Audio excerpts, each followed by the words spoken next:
یا حرام کھانے والی اولاد کبھی ماں باپ کا سہارا نہیں بن سکتی. حرام پیسے کے گھر کبھی آباد نہیں ہو سکتے.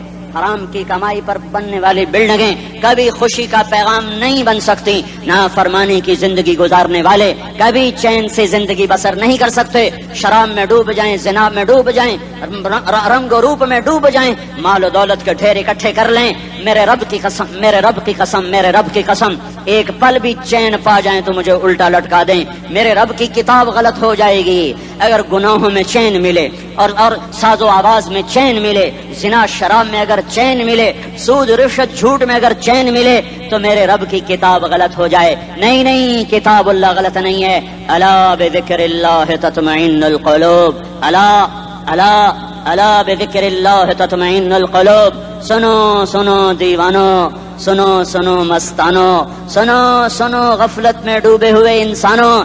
اگر چین چاہتے ہو، اگر سکون چاہتے ہو، آ جاؤ اللہ کی یاد کی ٹھنڈی چھاؤں میں آ جاؤ. اللہ کی یاد کی ٹھنڈی چھاؤں میں آ جاؤ. یہیں چین ملے گا، یہیں عزت ملے گی، یہیں راحت ملے گی. تو میرے اللہ کا اعلان، من اعرض عن ذکری فإن له معیشۃ ضنکا. جو میری یاد سے منہ موڑے گا میں اس کے سینے کو بند کر کے رکھ دوں گا، اس کے سینے میں گھٹن پیدا کر دوں گا. کوئی صورت، کوئی مورت، کوئی روپ، کوئی ساغر، کوئی جام، کوئی مینا اس کے دل کو نہیں بہلا سکتا. کوئی منظر، کوئی وادی، کوئی مرغزار، کوئی کوثر اس کے اندر کی آگ کا ٹھنڈک کا سامان نہیں بن سکتا. یہ وہ آگ ہے جو جب یہ جلتی ہے تو صرف اللہ کی اطاعت کا ٹھنڈا پانی ہے جو اسے بجھا سکتا ہے، ورنہ ہر نافرمانی اس کے اندر آگ کو بھڑکاتی جائے گی اور یہ اپنے ہی شعلوں میں سلگتا بے نشاں ہو کر، بے منزل ہو کر مر جائے گا. اس سے پہلے واپس آ جاؤ کہ زندگی کی شام ہو جائے. جو لوٹ آئیں تو کچھ کہنا نہیں، بس دیکھنا انہیں غور سے جنہیں منزلوں پہ خبر ہوئی کہ یہ راستہ کوئی اور تھا. زندگی کی شام سے پہلے توبہ کرو، زندگی کی شام سے پہلے واپس لوٹو. نافرمانی میں ہلاکت کے سوا کچھ نہیں ہے اور فرما برداری میں کامیابی کے سوا کچھ نہیں ہے. میرے اللہ نے سوال کا جواب دیا. خالق اللہ، مالک اللہ، مصور اللہ، مدبر اللہ، اور اس زمین آسمان پر حکومت کرنے والا تنے تنہا اللہ. پھر اللہ دوسرا سوال کرتا ہے، افحسبتم انما خلقناکم عبثا. ایک بات تو بتاؤ، تمہیں بیکار پیدا کیا ہے؟ دوسرا سوال، ایحسب الانسان ان یترک سدی. ایک بات تو بتاؤ، موت کے بعد تمہیں کوئی نہیں پوچھے گا، مر کے مٹی ہو جاؤ گے؟ سوال میں بڑی طاقت ہے. بولنے والا بڑی طاقت سے بول رہا ہے، اس کو اپنی مکھی کو مسل کر کہتے نا، کیا حقیر مکھی. اللہ کے لہجے میں ایک طاقت ہے یہاں. افحسبتم انما خلقناکم عبثا. اسلام آباد میں بیکار پیدا ہوئے ہو؟ ایحسب الانسان ان یترک سدی. موت کے بعد کوئی نہیں پوچھے گا، کیڑے کھانے کے بعد ختم ہو جاؤ گے. ما خلقنا السماوات والارض وما بینہما لاعبین. کیا سمجھتے میں نے زمین آسمان صرف کھیل کود کے لیے پیدا کیا ہے؟ اب پھر یہاں اللہ نے ہمیں اٹکا دیا. بتاؤ کیوں پیدا کیا ہے، بتاؤ کیوں آئے ہو، کیوں زمین بنی، کیوں آسمان کی چھت تانی گئی، کیوں تو گندے پانی سے اس روپ میں آیا، اور کیوں چلتے چلتے تجھے موت میں آ کے دبوچا اور تجھے زیر زمین پہنچایا. کیوں ہے؟ کسی کے پاس کوئی جواب نہیں ہے. اللہ خود اس کا جواب دیتا ہے، وما خلقت الجن والانس الا لیعبدون. تمہیں پیدا کیا ہے، دیکھنا چاہتا ہوں میرے بندے بن کے چلتے ہو کہ نہیں چلتے ہو. میرے بندے بن کے چلو. خلق الموت والحیات. زندگی موت کو کیوں بنایا؟ لیبلوکم ایکم احسن عملا. میں دیکھنا چاہتا ہوں اسلام آباد میں مجھے کون راضی کرتا ہے، نفس و شیطان کو کون راضی کرتا ہے، اچھا عمل کون کر کے آتا ہے، برا عمل کون کر کے آتا ہے.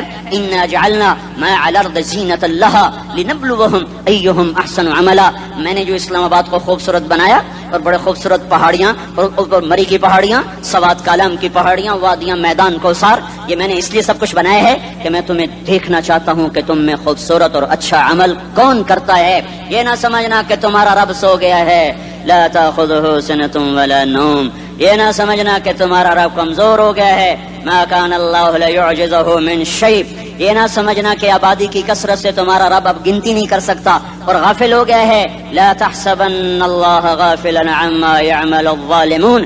یہ نہ سمجھنا رات کے اندھیرے، اسلام آباد کی کالی رات اور اس کالی رات میں ہونے والی مستیاں وہ تمہیں اللہ سے چھپا لیتی ہیں. یہ نہ سمجھنا کہ اندھیرا اس سے کسی چیز کو چھپا لیتا ہے.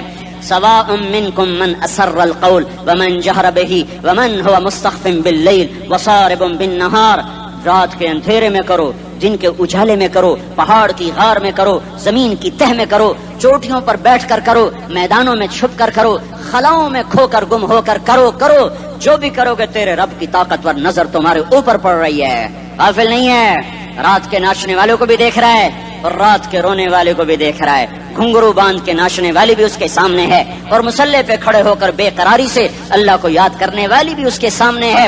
پوسٹر کی زینت بن کے فون بیچنے کے لیے آئے ہائے کہتے آج آزادی کا دور ہے. یہ کیسی آزادی ہے کہ عورت اتنی سستی ہو گئی کہ ٹیلی فون بیچنے والوں کے لیے بھی ننگی ہو کر پوسٹر پر اور موٹر سائیکل بیچنے والیوں کے لیے بھی عریاں ہو کر پوسٹر پر، ڈبل روٹی اور فریج بیچنے والوں کے لیے بھی عریاں ہو کر پوسٹر پر. یہ آزادی نہیں ہے، یہ فحاشی ہے، یہ بے حیائی ہے، یہ اخلاق کی آگ ہے، یہ بد اخلاقی کا جنگل ہے. انسانیت نہیں ہے. انسانیت وہ ہے جو میرا محبوب لے کر آیا، جو حضرت محمد صلی اللہ علیہ وسلم لے کر آیا، جس نے عورت کو عزت بخشی، مقام بخشا، ماں کے روپ میں بنایا کہ اس کے قدموں تلے جنت ہے. بیٹی کے روپ میں بیٹی کا روپ اللہ تعالیٰ نے دیا تو میرے نبی نے فرمایا اللہ نے جس کو 2 بیٹیاں دے دی ان کی شادی کر کے بیاہ دیا تو اور میں جنت میں ایسے ہو جائیں گے. بہن کا روپ دیا تو میرے نبی نے فرمایا اللہ نے جس کو 2 بہنیں دی وہ ان کی خدمت کرتا رہا، ان کی شادیاں کی، شادی کے بعد ان کو وراثت میں ان کا حصہ دیا. پورے پاکستان کا رواج ہے مالدار یا فقیر اپنی بہنوں کو بھائی جائیداد میں حصہ نہیں دیتے. جو جہیز دے دیا بس وہی دے دیا اور باقی پر ڈاکہ مار کے قابض ہو جاتے ہیں. کوئی بہن حصہ مانگے تو کہتے بڑی بے غیرت ہے، بھائیوں سے مانگتی ہے. بے غیرت تو وہ ہے جس نے ایک چھاتی کے دودھ پینے والی بہن کا حق مار کے گھر بیٹھ گیا ہے. تو جس نے 2 بہنوں کو پالا، شادی کی، ان کا پورا حق ادا کیا، حق ادا کرنے کے بعد بھی ان کا خیال کرتا کرتا مر گیا تو اس پہ جنت واجب ہو گئی.